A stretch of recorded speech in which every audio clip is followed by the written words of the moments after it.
I am Spencer, and I play drums in Panic at the Disco, and I'm here in Holland for the second time in my life, and I'm getting rained on inside because it is ridiculously pouring outside, so trying to not get wet. How was the last time you were in Holland? You were in Amsterdam right then? I think right outside of Amsterdam.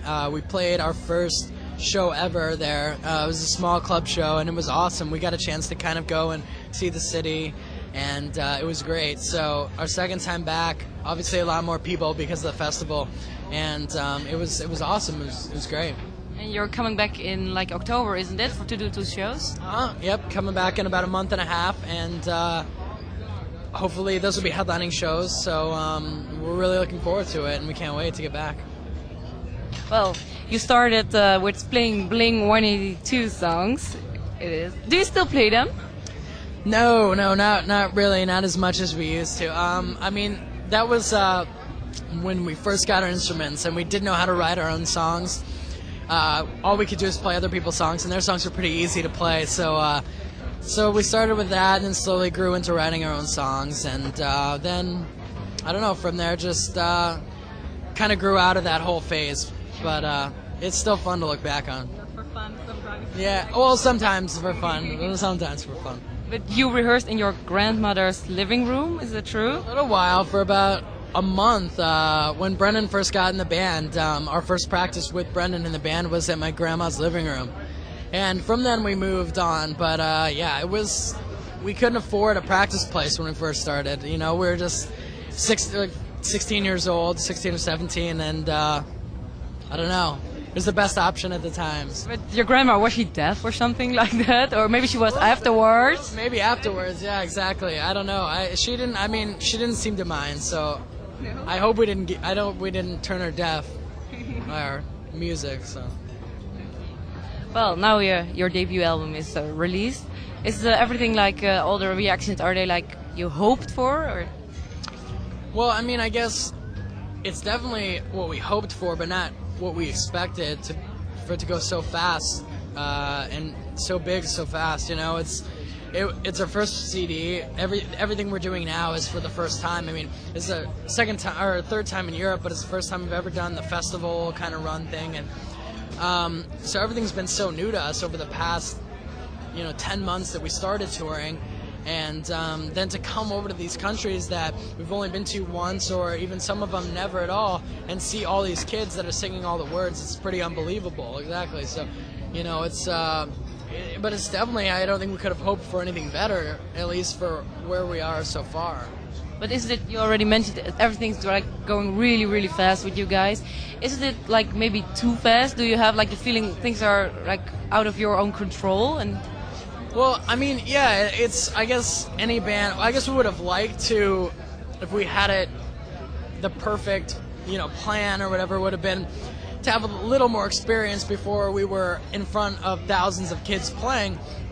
But it just required us to kind of grow with how fast the band was growing, and, practicing more, and then kind of growing into the band as big as we were, and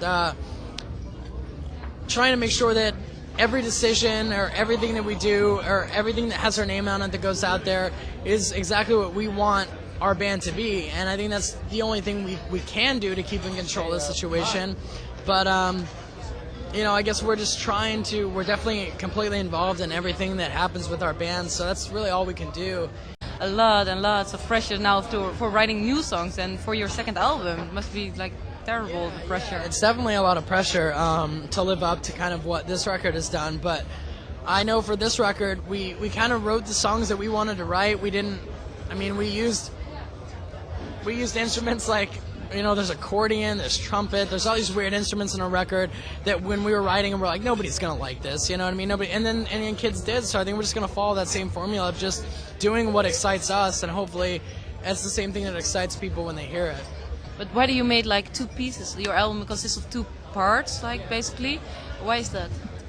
Well, I mean, we started out writing the record, and we got through with writing about 5 or 6 songs, and we kind of realized that half of them sounded more electronic, more dancey type songs, and half of them were completely different than that. And rather than trying to make all the songs sound similar and blending them, we decided to kind of go in the opposite direction and make the ones that sounded a little bit different from what we were used to writing completely different, and the electronic ones very dancey, very kind of beat oriented, and then, you know, like I said, rather than having all the songs mixed in and it wouldn't have flowed very well when you listen to it, having the two halves makes it kind of work a little bit better, and in my opinion. So, and it's also kind of the order that we wrote the songs, the order that is on the CD, so it's kind of a cool way to see where we started and where we ended.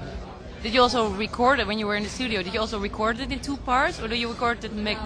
Yeah, we just recorded them. I mean, you record, like I recorded drums first, then you record guitars and then vocals.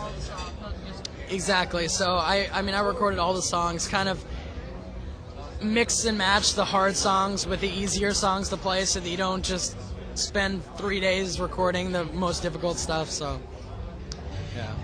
And well, of course, MySpace, everybody knows you from like being the #1 band on MySpace with the most MySpace friends.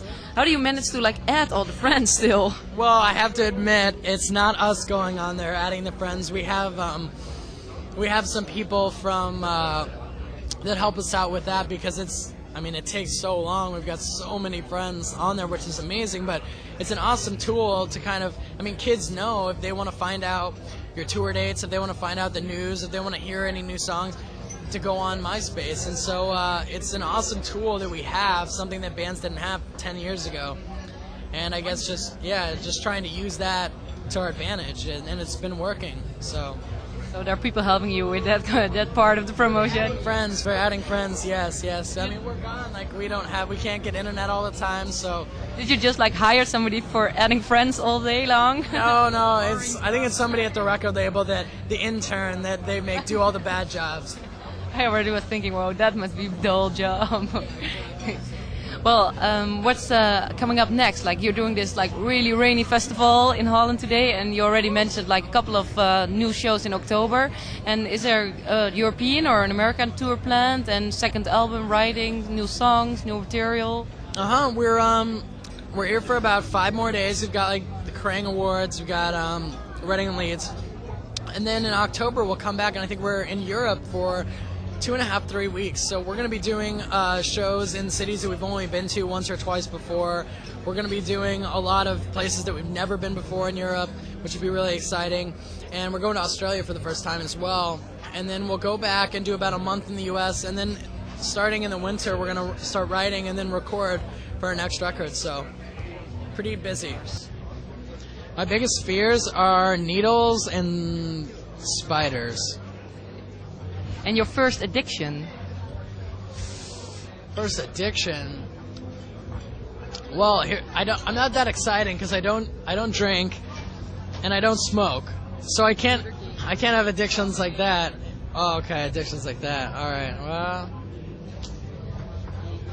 Well, I think every kid, the video game craze kind of was right when I was about 12 or 13 years old. So playing the video games was something that me and Ryan would do every day after school. We'd go over to each other's house. So I'd say video games is probably my first addiction.